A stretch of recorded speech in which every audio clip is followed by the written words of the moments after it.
V letu 2023 obeležujemo 100. obletnico, odkar je bila Nobelova nagrada prvič podeljena ženski. Ta izjemna ženska je bila seveda Marie Skłodowska-Curie in ta, njena prva Nobelova nagrada, je bila priznanje za njene dosežke v fiziki. Njene sanje o znanosti, njena lakota po strokovnem znanju in njena težavna pot do tega, da si je pridobila znanstveno izobrazbo, je še danes navdih številnim ženskam.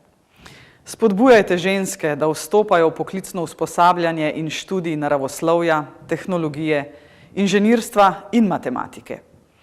Izjemno prispevajo v korist družbe in človeštva. Hvaležni smo in navdihnjeni ob skupini slovenskih žensk in znanstvenic, ki so v skupini na družbenih omrežjih Science Mamas Vaccine Forum med pandemijo COVID-19 delile svoje znanje in nasvete. Vse dejavnosti, od znamk, ki jih je izdalo nacionalno poštno podjetje, na katerih so upodobljene slovenske znanstvenice, do nagrade za inženirko leta so pomembne zato, da promoviramo znanost med ženskami in deklicami ter proslavimo njihove znanstvene dosežke.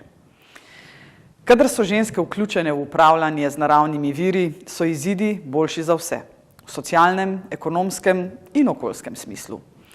To nedvomno drži, ko gre za upravljanje z vodo. Glasovi in izkušnje žensk morajo biti del oblikovanja, uresničevanja in vrednotenja politik in programov na področju vode in trajnostnega razvoja, vključno z vodo kot človekovo pravico. Kot soustanoviteljica Mednarodnega raziskovalnega centra za umetno inteligenco pod okriljem UNESCO je Slovenija odločena, da bo razvijala in uporabljala svojo znanstveno in raziskovalno mrežo za trajnostno, etično in takšno rabo umetne inteligence, ki upošteva vidik spola. Slovenija bo še naprej spodbujala enakost spolov na političnem, socialnem, kulturnem, varnostnem in ekonomskem področju. Slovenija se bo zavzemala za popolni dostop žensk in deklic do kakovostne izobrazbe, vključno z digitalno pismenostjo.